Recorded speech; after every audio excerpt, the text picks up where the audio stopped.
السلام علیکم ورحمۃ اللہ وبرکاتہ۔ الحمد للہ وحدہ والصلاة والسلام علی من لا نبی بعدہ، اما بعد فاعوذ باللہ من الشیطان الرجیم، بسم اللہ الرحمن الرحیم۔ وعن عمرو بن العبسة رضی اللہ عنہ قال اتیت رسول اللہ صلی اللہ علیہ وسلم فقلت یا رسول اللہ من معك على هذا الامر قال حر وعبد قلت ما الاسلام قال طيب الكلام واطعام الطعام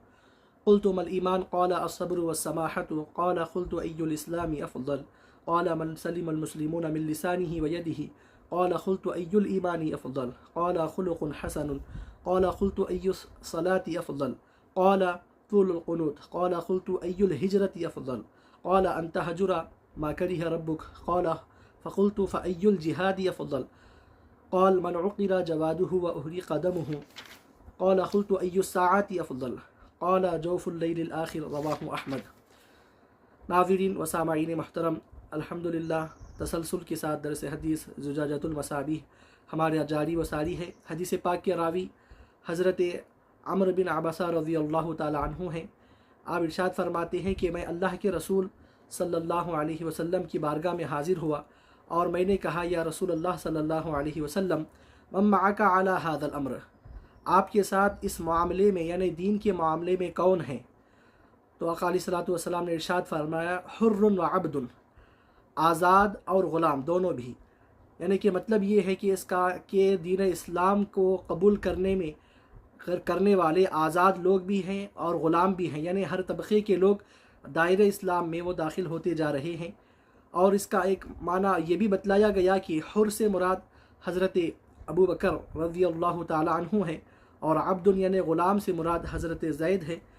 اور ایک اس کا معنی یہ بھی بتلایا گیا کہ حر یعنی آزاد سے مراد حضرت سیدنا ابو بکر صدیق رضی اللہ تعالی عنہ ہے اور عبد سے مراد حضرت بلال حبشی رضی اللہ تعالی عنہ ہے، یعنی کہ دین اسلام کے قبول کرنے والے آزاد بھی ہیں، غلام بھی ہیں، ہر طبقے کے لوگ دین اسلام کو قبول کرنے والے ہیں۔ پھر اس کے بعد آپ فرماتے ہیں کہ میں نے آقا علیہ الصلوۃ والسلام سے سوال کیا کہ مل اسلام، اسلام کیا ہے، یعنی کہ اسلام کی علامت کیا ہے، اسلام کا شعبہ کیا ہے، اسلام کی کمالیت کیا ہے، کہ مسلمان کو ہم کیسے پہچانیں کہ وہ مسلمان ہیں؟ تو آقا علیہ الصلوۃ والسلام نے ارشاد فرمایا طیب الکلام و اطعام الطعام، یعنی کہ اچھا کلام کرنا اور کھانا کھلانا۔ عزیزان محترم، دیکھیے آقا علیہ الصلوۃ والسلام نے اسلام کی کمالیت اور اس کی علامت آقا علیہ الصلوۃ والسلام نے کیا بتلائی کہ اچھی گفتگو کرنا، اچھا کلام کرنا، جیسے کہ دیگر احادیث میں بھی آیا ہے کہ اچھی بات کرنا بھی یہ نیکی ہے۔ لیکن آج ہم دیکھتے ہیں کہ مسلمان ان تعلیمات سے دور ہوتے چلے جا رہے ہیں اور اپنی زبان اور اپنے لب و لہجے کو جو ہے سنا وہ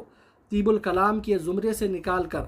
وہ اور جو ہے سنا گفتگو کے لہجوں کو اختیار کر رہے ہیں۔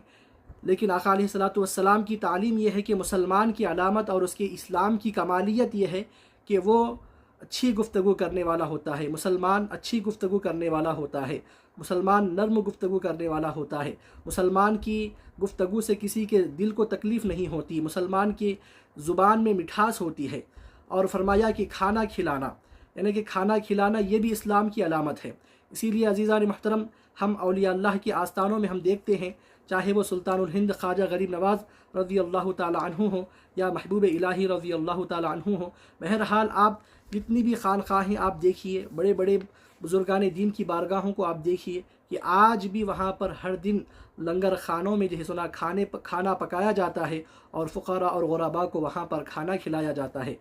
کیوں؟ آقا علیہ الصلوۃ والسلام نے فرمایا کہ اسلام کی پہچان یہ ہے کہ تم اچھی گفتگو کرو، اچھا کلام کرو اور لوگوں کو کھانا کھلاؤ۔ پھر اس کے بعد فرمایا کہ مل ایمان، ایمان کیا ہے؟ تو فرمایا کہ الصبر والسماحۃ، کہ صبر کرنا اور سخاوت کرنا۔ عزیزان محترم، صبر جیسا عام طور پر ہم سمجھتے ہیں کہ مصیبتوں پر صبر کرنا، بلاؤں اور آفتوں پر صبر کرنا، لیکن صبر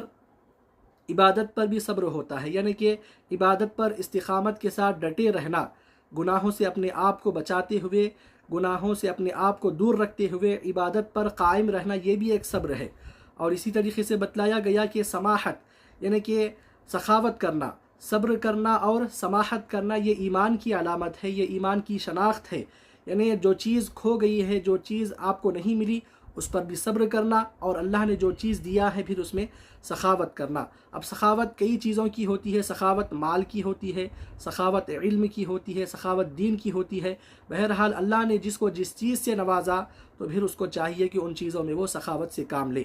پھر اس کے بعد فرمایا کہ ای الاسلامی افضل، کون سا اسلام یعنی کہ کون سا اسلام افضل ہے، یعنی اسلام کی کون سی خصلت افضل ہے، مسلمانوں میں کون سی خصلت والے مسلمان افضل ہے۔ تو آقا علیہ الصلوۃ والسلام نے ارشاد فرمایا کہ من سلم المسلمون من لسانہ ویدہ، کہ مسلمانوں میں سب سے زیادہ افضلیت والے، مسلمانوں میں سب سے زیادہ بہترین مسلمان وہ ہے کہ جس کے ہاتھ اور زبان سے، جس کی زبان اور ہاتھ سے دوسرے مسلمان محفوظ رہے۔ عزیزان محترم، ایک مسلمان کی تعریف یہ بتلائی گئی کہ مسلمان کسی کو اپنی زبان سے تکلیف دینے والا نہیں ہوتا، مسلمان جھوٹ نہیں بولتا، مسلمان کسی کی غیبت چغلی نہیں کرتا، مسلمان کسی کی دل آزاری والے کلام کو سنا نہیں اپناتا، اور نہ ہی اس کے ہاتھ سے کسی کو وہ تکلیف دیتا ہے۔ بہرحال مسلمان جہاں بھی ہوتا ہے وہاں امن و شانتی ہوتی ہے، وہاں لوگ سکون میں و راحت میں ہوتے ہیں، اور وہاں پر سنا بے امنی اور بے سکونی کا ماحول، کیفیات وہاں پر نہیں ہوتے۔ پھر اس کے بعد آگے فرمایا کہ ای الایمان افضل، کون سا ایمان افضل ہے، یعنی کہ ایمان کی کون سی خصلت افضل ہے۔ تو آقا علیہ الصلوۃ والسلام نے ارشاد فرمایا کہ خلق حسن، اچھے اخلاق۔ عزیزان محترم، اچھے اخلاق کس کو کہتے ہیں؟ اچھے اخلاق وہ ہیں کہ جس سے خالق کائنات بھی راضی رہے اور مخلوق بھی راضی رہے، یعنی ایسی عادتوں کو اپنایا جائے کہ خدا بھی خوش ہو اور اس کی مخلوق بھی اس سے خوش ہو۔ اور آقا علیہ الصلوۃ والسلام نے سینکڑوں احادیث میں اپنی امت کو اچھے اخلاق اپنانے کی تعلیم دی، اور آقا علیہ الصلوۃ والسلام نے ارشاد فرمایا کہ خالق الناس بخلق حسن، کہ تم لوگوں کے ساتھ اچھے اخلاق کو اختیار کرو، اور بتلایا گیا کہ اچھے اخلاق یہ نام اعمال کے ترازو میں سب سے زیادہ وزنی ہوتے ہیں۔ اور دیگر احادیث میں یہ بھی بتلایا گیا ہے کہ اچھے اخلاق جس کے ہوتے ہیں وہ شخص اپنے اخلاق کی وجہ سے دن بھر روزہ رکھنے والے اور رات بھر عبادت کرنے والے کی وہ ثواب کو پا لیتا ہے۔ اور آقا علیہ الصلوۃ والسلام کی خصائص میں سے بھی ہے کہ آقا علیہ الصلوۃ والسلام کو مکارم اخلاق کے اتمام کے لیے اللہ نے بھیجا، بعثت لأتمم مکارم الاخلاق۔ تو اور اسی لیے اللہ رب العزت نے قرآن کریم میں ارشاد فرمایا کہ انک لعلی خلق عظیم، اے حبیب صلی اللہ علیہ وسلم آپ عظیم اخلاق پر ہو۔ اور حضرت عائشہ صدیقہ رضی اللہ تعالی عنہ آپ نے یہ ارشاد فرمایا آقا علیہ الصلوۃ والسلام کے اخلاق کے متعلق کہ کانا خلقہ القرآن، کہ آقا علیہ الصلوۃ والسلام کے اخلاق تو سراپا قرآن تھے، یعنی کہ قرآن میں جتنے بھی اخلاق، جتنے بھی بہترین خصلتوں کا ذکر کیا گیا ہے، آقا علیہ الصلوۃ والسلام کی مبارک زندگی ان تمام خلق حسن کا نمونہ تھی، عملی نمونہ تھی۔ پھر اس کے بعد بتلایا گیا کہ قلت ای الصلاۃ افضل، کون سی نماز افضل ہے، کون سی نماز افضل ہے، یعنی کہ نماز کے کون سے ارکان افضل ہے، نماز کی کون سی کیفیت افضل ہے۔ تو بتلایا گیا کہ طول القنوت، یعنی کہ قنوت کے معنی آتے ہیں کہ عبادت کے، اور اسی طریقے سے قنوت کے معنی آتے ہیں قراءت اور خشوع و خضوع کے، لیکن یہاں پر بتلایا گیا کہ قنوت کے معنی یہاں پر قیام ہیں، یعنی کہ وہ نماز جس کا قیام زیادہ طویل ہوتا ہے، پھر وہ نماز سنا امام اعظم ابو حنیفہ رحمۃ اللہ علیہ کے پاس مسلک حنفی کے اعتبار سے زیادہ افضل ہے۔ تو لہذا اگر کوئی شخص 20 رکعت نفل نماز تیزی کے ساتھ جلدی اگر ادا کرتا ہے، لیکن اس کے برخلاف اگر کوئی شخص 2 رکعت یا 4 رکعت ہی صحیح، لیکن اگر اس نے لمبے قیام کے ساتھ اگر وہ نماز کو ادا کرتا ہے تو پھر وہ نماز اس کی 20 رکعت نماز پڑھنے سے زیادہ بہتر ہے، کیونکہ قیام جب زیادہ ہوتا ہے تو پھر اس میں زیادہ سے زیادہ قرآن پڑھا جاتا ہے، اور زیادہ مشقت میں سنا پڑھنے والا مبتلا ہوتا ہے، تکلیف میں مبتلا ہوتا ہے ٹھہر کر، تو پھر اسی لیے بتلایا گیا کہ لمبا قیام کرنا یہ نماز کے ارکان میں سب سے زیادہ افضل ہے۔ پھر اس کے بعد آقا علیہ الصلوۃ والسلام سے پوچھا گیا کہ کون سی ہجرت افضل ہے، تو آقا علیہ الصلوۃ والسلام نے ارشاد فرمایا ان تہجر ما کرہ ربک، کہ تمہارا رب جس چیز کو بھی ناپسند کرے تم ان چیزوں کو چھوڑ دو۔ اور پھر آگے بتلایا گیا کہ کون سا جہاد افضل ہے، تو آقا علیہ الصلوۃ والسلام نے ارشاد فرمایا کہ من عقیر جوادہ واحرق دمہ، کہ آدمی اللہ کی راہ میں اتنی جستجو کے ساتھ اور لگن کے ساتھ لڑے کہ وہ خود بھی شہید ہو جائے اور اس کی سواری بھی شہید ہو جائے، تو پھر اپنا تن من دھن ہر چیز کے ذریعے وہ اللہ کی راہ میں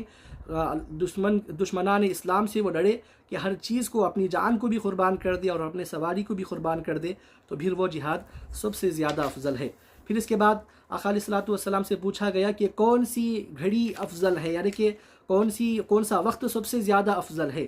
اللہ نے 24 گھنٹے بنائے ہیں دن میں، تو پھر کون سا وقت اللہ کے ہاں زیادہ فضیلت والا ہے؟ تو آقا علیہ الصلوۃ والسلام نے ارشاد فرمایا کہ جوف اللیل الآخر، کہ آدھی رات کا جو حصہ ہوتا ہے، نصف شب کا جو حصہ ہوتا ہے، وہ اللہ کے ہاں جو ہے سنا سب سے زیادہ افضل وقت ہے۔ جیسے کہ احادیث میں آیا ہے کہ اللہ رب العزت اس وقت میں بندوں کی طرف متوجہ ہو کر یہ ارشاد فرماتے ہیں، ہے کوئی مجھ سے مغفرت کا طلب کرنے والا، رزق کا طلب کرنے والا، عافیت کا طلب کرنے والا، ہر وہ چیز جو مجھ سے مانگی جائے گی میں اس کو عطا کروں گا۔ عزیزان محترم، عام اوقات میں تو بندے اللہ کی طرف متوجہ ہوتے ہیں، لیکن آدھی رات کا جو وقت ہوتا ہے اس وقت میں جو ہے سنا اللہ رب العزت کی رحمت جو ہے سنا بندوں کی طرف متوجہ ہوتی ہے، اور ان سے جو ہے سنا یہ ندا دیتی ہے کہ ہے کوئی مجھ سے مانگنے والا، میں اس کو عطا کروں گا۔ کیونکہ عزیزان محترم، یہ وقت ایسا ہوتا ہے کہ تمام مخلوق اس وقت میں سوئی ہوئی ہوتی ہے، اور اس وقت میں اٹھ کر اللہ کی بارگاہ میں کھڑا ہونا یہ سب سے زیادہ شاق ہوتا ہے۔ تو اسی لیے آقا علیہ الصلوۃ والسلام نے بتلایا کہ یہ وقت سب سے زیادہ فضیلت والا ہے، کیونکہ اس وقت میں اٹھنا ایک بندے مومن کے لیے سب سے زیادہ شاق گزرنے والا عمل ہے، اور اللہ رب العزت کو یہی چیز پسند ہے کہ وہ اپنی نیند کو قربان کر کر اللہ کی رضا کے لیے اٹھے اور اس کی بارگاہ میں کھڑا ہو جائے اور اس کی بارگاہ میں دعائیں مانگے۔ تو عزیزان محترم، یہ چند باتیں حدیث پاک کے متعلق بتلائی گئی، اس کو امام احمد نے روایت کیا ہے۔ آخر میں اللہ کی بارگاہ میں دعا ہے مولا کریم ہم سب کو خلق حسن عطا فرما، اور جتنی بھی باتیں اس حدیث شریف میں بتلائی گئی ہیں مولا کریم ہم تمام کو ان باتوں